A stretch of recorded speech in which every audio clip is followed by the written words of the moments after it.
Amém. Graças e paz, irmãos e irmãs. Abra sua Bíblia no Evangelho de João para a nossa reflexão nesta hora. João capítulo 9, na sua última porção, a partir do verso 35, Jesus revela-se ao cego.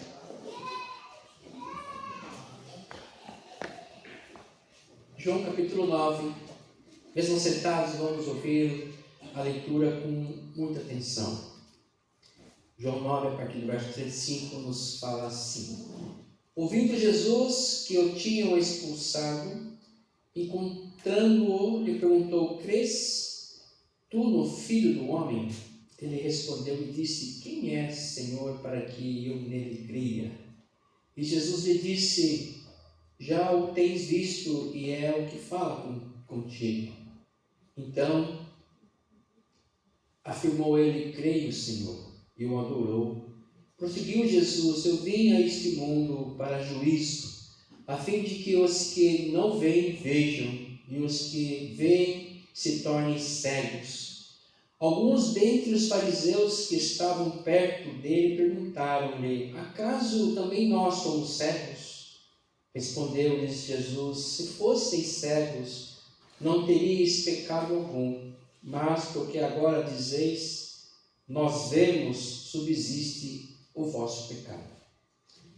Pai querido, nós somos gratos por esta linda manhã em que o Senhor nos reuniu nesse santuário para juntos aqui honrarmos, louvarmos o Teu nome e agora sermos abençoados pela Tua palavra, Senhor. Revela-nos a Tua vontade, nos alimente na nossa necessidade individualizada, Senhor, porque o Senhor é um Deus bondoso, perfeito e misericordioso e fala conosco de maneira pujante, integral, tocante e na nossa necessidade.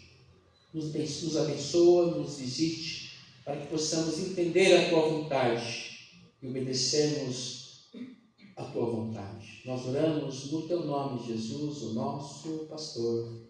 Amém. Amém. Irmãos, tivemos aí esses dias um feriado prolongado, Corpus Christi, uma data no calendário católico romano, mas que também nos leva a refletir algumas questões da nossa vida cristã, da importância da vida, morte e ressurreição do Cristo, que está conosco, vivo, é o Cristo ressurreto, que caminha com a sua igreja, nos fortalecendo a cada dia. Apesar da nossa pequena fé, nós podemos contemplá-lo com a nossa comunhão, com sua palavra, com nossa oração, com nossos momentos de louvor, podemos sentir a alegria da sua excelsa presença. Quem conhece ao Senhor aprende que todos nós temos um propósito na vida. Nós até refletimos sobre isso há pouco tempo. Ele nos chamou, nos redimiu após reconhecer nossos pecados. E aí é claro que quando nós reconhecemos os nossos pecados, nós buscamos o arrependimento. E aí nós encontramos o perdão e encontramos a salvação. Daí passamos a viver uma vida de louvor e adoração a Ele, ao Senhor. Como o cântico que nós acabamos de cantar aqui, aliás, o primeiro, nos fala para que nós nascemos, por que nós existimos. E aí nós já lembramos aqui o primeiro tópico do Catecismo Maior, que nos fala, que nos aponta por que nós nascemos. Por que eu nasci? Por que você nasceu? Senão para adorar ao Senhor, senão para viver segundo os seus propósitos. E é claro, viver sobre a sua criação, desfrutando de tudo aquilo que Ele fez para quem? Para nós. Para nós. Isso é amor. Ele criou um mundo lindo, organizado, perfeito, do qual podemos tirar tudo aquilo para o qual precisamos para a nossa vida, e vida com qualidade. E Ele nos fez para isso, para que nós possamos viver e sermos felizes, e vivermos segundo a sua vontade, para o adorarmos, louvar o seu nome, sermos tocados, sempre orientados pela sua palavra. Eu queria repetir com os irmãos hoje, à luz desse texto, sobre o propósito de Jesus. O propósito da nossa vida, da sua vida, é louvar a Deus, é agradecê-lo, honrá-lo por aquilo que Ele tem nos dado, por nos ter criado. Ele nos fez. Ele nos criou. Nós não somos frutos do acaso. O acaso nos coloca diante do pecado. E aí nós questionamos tudo e todos. Mas nós precisamos pensar que antes do pecado está um Deus bondoso, Criador, amoroso, que nos fez para honrá-lo, sim, mas para que possamos ser vida e não qualquer tipo de vida. Então, Jesus, qual é o seu propósito? Qual é o propósito de Jesus? Com certeza você já assistiu alguns filmes ou tem assistido algumas séries que falam sobre a vida de Jesus. Então, qual seria o propósito da vida de Jesus? Eu tenho certeza que você também tem uma regrinha aí, uma frasezinha pensada já a respeito. Né? Qual o propósito de Jesus? Ele veio para isso, isso, isso. É verdade, é verdade, é verdade. Mas precisamos pensar nisso um pouquinho mais com seriedade.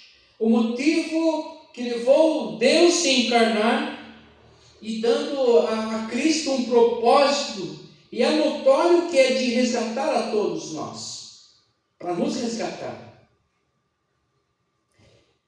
É notório que é para nos revelar a todos a sua vontade. É notório que é para nos salvar. É notório que é para nos oferecer salvação. Salvação a quem? A todos. É um propósito maior. Então o propósito de Jesus, Deus encarnado, é para resgatar. Se é resgatar o quê? Quem está perdido, quem está afundado em algum lugar que é pernicioso, que é nocivo, que pode levá-lo à morte. Então esse é o propósito de Cristo. Segundo o texto, ele fazer o cego ver. Está dentro desse propósito de Jesus, fazer o cego enxergar. Aqui no texto nós lemos ao cego, literalmente, e que foi expulso, inclusive, porque ele foi curado e expulsaram ele. Então Jesus veio para nos fazer enxergar. Mesmo você, pastor, eu enxergo um pouquinho ruim, eu tenho um pouco de miopia, astigmatismo, mas enxergo bem, eu não sou cego. Mas é espiritualmente falando. Espiritualmente falando. Enxergarmos para além daquilo que mostra no nosso mundo material, nosso mundo social. Ele veio também para fazer o cego ver. E esse ver aqui é ver com o coração, ver com a fé e a esperança. Né? Nós tendemos aqui a leitura de vários textos para os nossos jovens e crianças, e um deles destaca: entregue teu caminho ao Senhor, confia nele. É a fé, confiar é ter fé, confiança, e o mais ele fará é confiar em Deus. Às vezes o nosso hoje não é muito bom, o amanhã pode ser que piore, mas temos que manter a nossa fé e convicção, porque fé, como diz Hebreus, é a firme convicção das coisas que nós não vemos, mas esperamos. Isso é fé. Não podemos viver segundo a orientação divina e dizermos que conhecemos a Cristo se nós não manifestarmos a nossa fé e esperarmos na sua vontade. E na sua vontade, no seu tempo, porque senão não é fé. E o Senhor só se agrada quando houver fé no nosso coração, da nossa disposição. Nós não podemos jamais tentarmos brincar com Deus. Às vezes queremos questioná-lo, queremos colocar questões diante de Deus, fazendo com que Ele seja provado. Nós é que precisamos provar a nossa fé. Ele não precisa provar nada para ninguém. Aliás, Ele se revelou inteiramente para nos resgatar, para nos revelar a sua vontade, para nos prover a salvação, para oferecer a mim e a você a salvação. Eu queria fazer aqui uma correção, uma retificação e ratificação de algumas críticas que eu fiz aqui em escola dominical, principalmente sobre o filme Maria Madalena. ouvi umas críticas antes de assistir o filme e não foi nada daquilo. Eu assisti esse fim de semana e gostei demais. É uma nova visão de Jesus que se relaciona com as mulheres do seu tempo. Ele fez isso. Aliás, existem vários estudos da relação de Jesus, principalmente com as mulheres, que são mais sensíveis à luz, à palavra de Deus, têm mais fé do que os homens. É só olharmos ao nosso lado se tem mais mulheres do que homens aqui. É um dom divino. O filme mostra uma relação bonita de uma mulher que recebeu um chamado e ela pagou o preço, porque a mulher é bem-vinda entre os homens. E Deus se revelou para ela. Jesus, a primeira mulher que se deparou com ela após a ressurreição, uma delas foi Maria Madalena. Jesus vem para abraçar e se revelar a todos,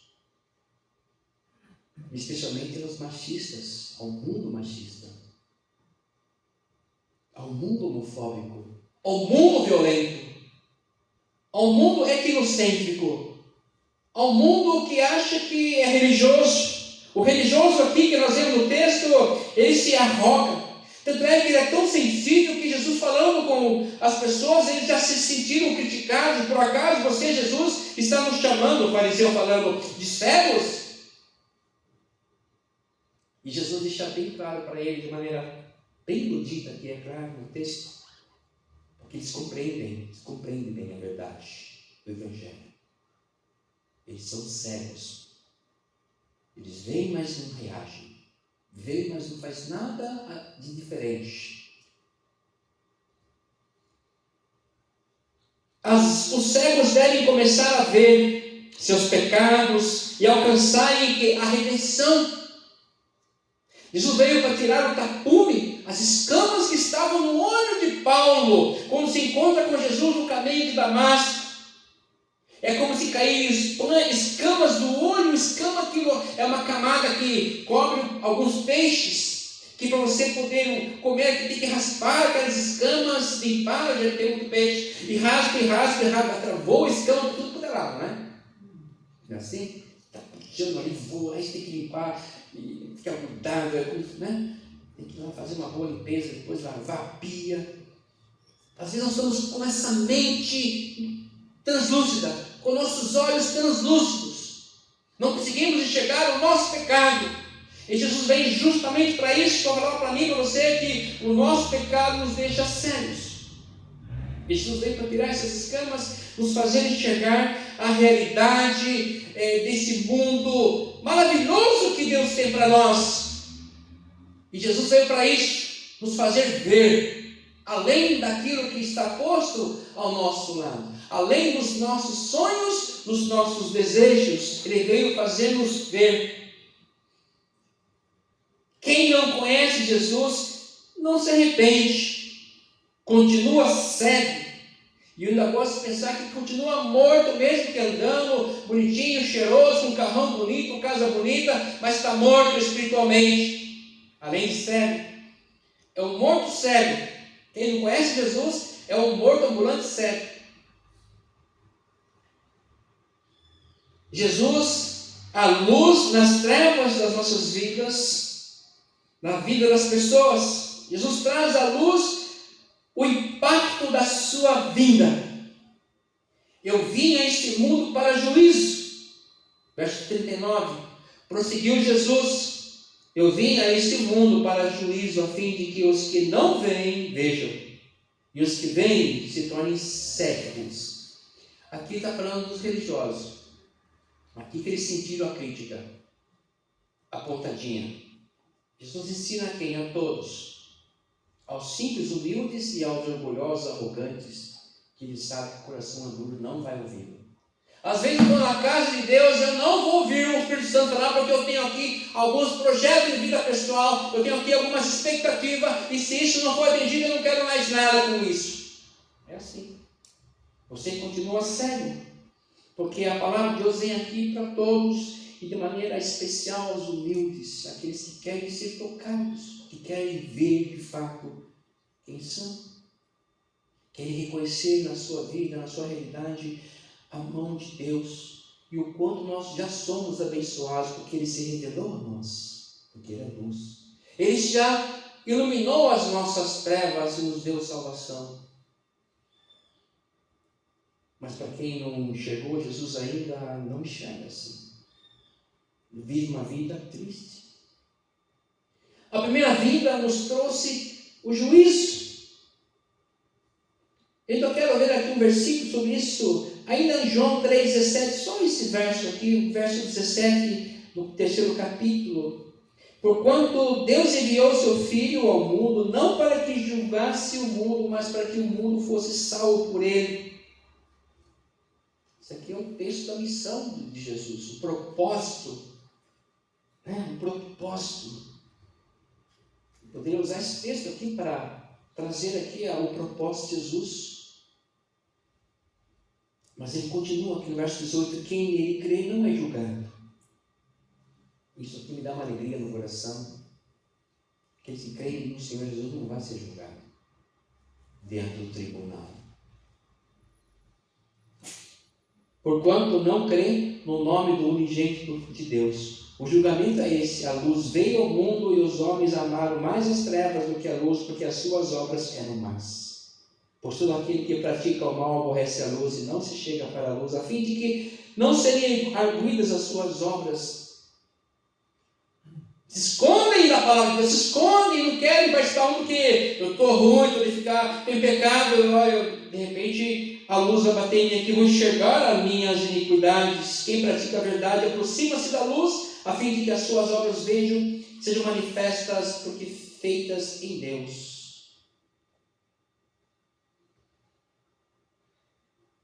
Jesus é juízo para quem? Para os cegos, por aqueles que recebem a palavra, recebem mensagens, está vendo o Senhor Jesus trabalhar, mas não se abre, fica preso às suas próprias convicções pessoais, e às vezes muito eruditas, às vezes com muitas bases científicas, às vezes com algumas bases de várias falácias filosóficas.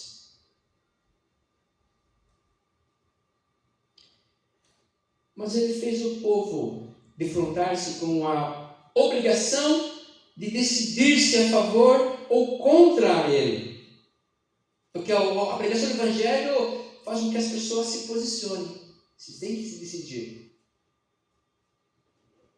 Ou a favor ou contra.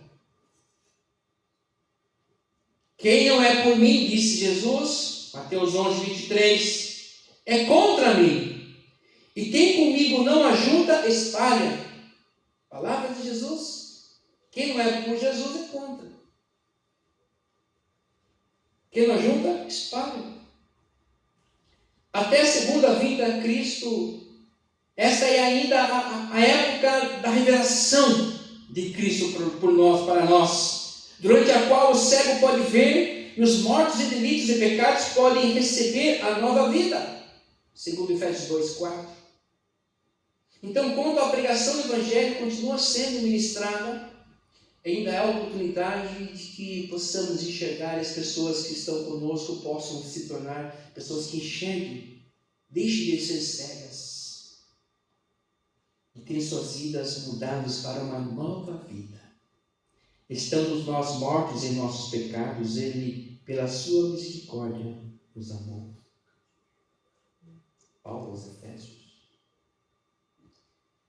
Então, esse período histórico, liturgicamente religioso de Corpus Christi, nos faz pensar da importância do propósito da vida de Cristo na humanidade, para a nossa humanidade, para mim e para você. Qual o propósito de Cristo para a nossa vida hoje? Promover o que? Salvação? Sim. Para isso nós precisamos decidir. Os humildes são salvos e passam a ver. Passam a ver. O coração sedento pela graça, pela paz, pelo abraço, pelo aconchego, pelo acolhimento de Cristo, traz a visão. Quando os duros corações continuam no pecado, esses recebem o juízo. Os fariseus arrogantemente questionam a Jesus, orgulhosos, religiosos. O que hoje nós estamos questionando de Jesus? O que nós questionamos hoje? Será que é a atuação dele? Desse evangelho aos pobres e simples e humildes? Porque nós somos em um outro nível, de outro naipe? E queremos um Jesus ao nosso nível? Às vezes é assim. É a postura desses fariseus. E Jesus trata com eles de maneira muito dura. Acaso também nós somos cegos? Os fariseus perguntaram para Jesus. E Jesus responde para eles: se vocês fossem cegos, não teríeis pecado. Mas porque agora nós vemos, subsiste o vosso pecado. Essa palavra aqui de Jesus é quase uma palavra de condenação àqueles homens. Ele conhece os corações, que se decidiram pela religião, pela mera tradição, pelo mero convencionalismo social. Eu sei que não é fácil, às vezes, lutar contra as tradições familiares, às vezes, de séculos. Porque vovô, papai mantém essa religiosidade, essa forma, essa tradição, esse conservadorismo. Eu acho que eu não tenho como lutar contra isso e abandonar essa religiosidade que me coloca como arrogante, detentor de uma salvação que não existe. A salvação vem pela fé em Cristo Jesus. E a fé é dom de Deus.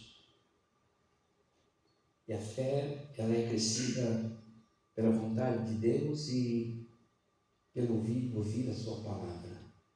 Palavra esta que nos purifica, nos limpa, nos liberta, ilumina a nossa vida. O hálito divino vai sendo soprado sobre a minha vida, sobre o meu coração, sobre a minha mente, sobre a minha história. O hálito divino, a sua palavra vai nos limpando, vai nos purificando.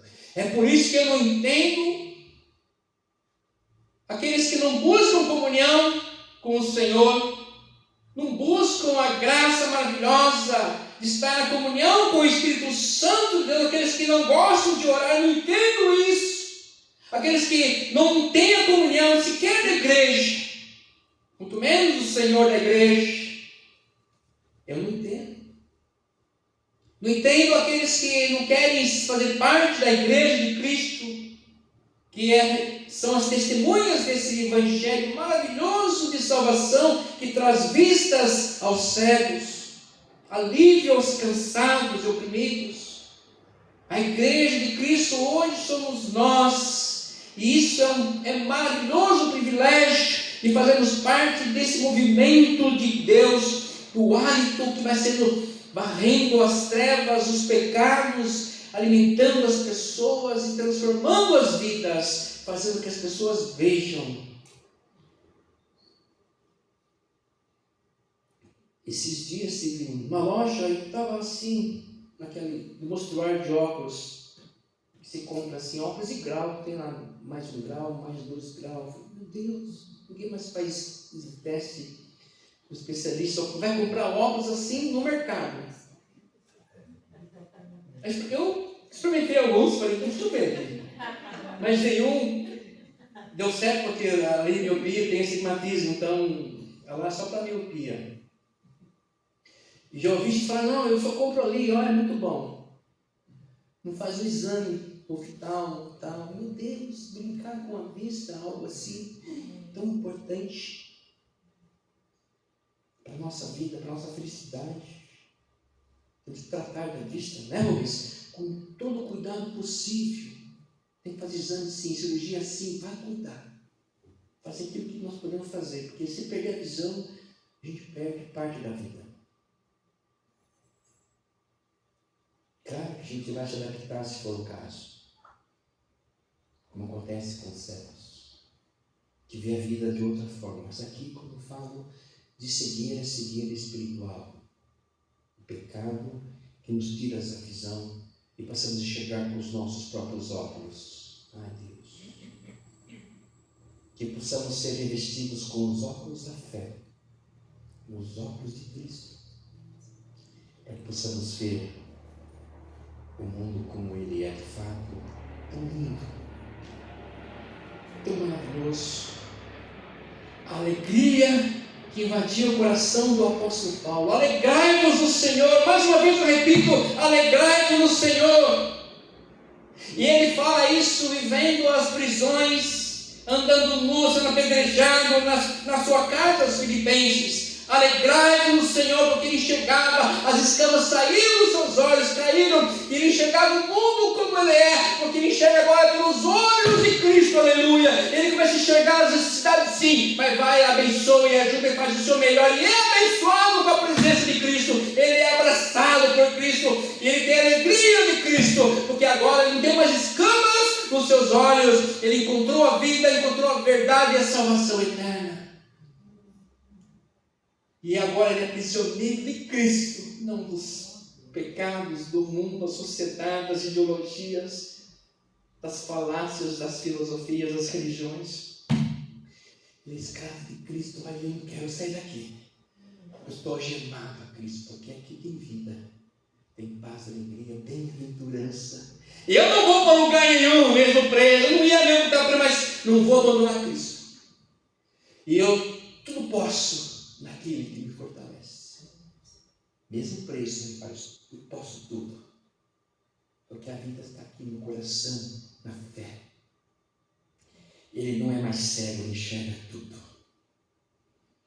O pecado não mais subsiste, mas Cristo subsiste nele. Esse é o privilégio de reconhecer o sacrifício de Cristo, a sua vida, a morte e a ressurreição. Porque Cristo fez isso por nós, para que nós pudéssemos ser mortos para o pecado e vivermos agora ressurretos para uma vida eterna. Que Deus nos abençoe a cada dia mais e nos acrescente a fé, para que possamos enxergar como Cristo quer que nós enxerguemos. Amém. Vamos preparar para a ceia do Senhor que será ministrada.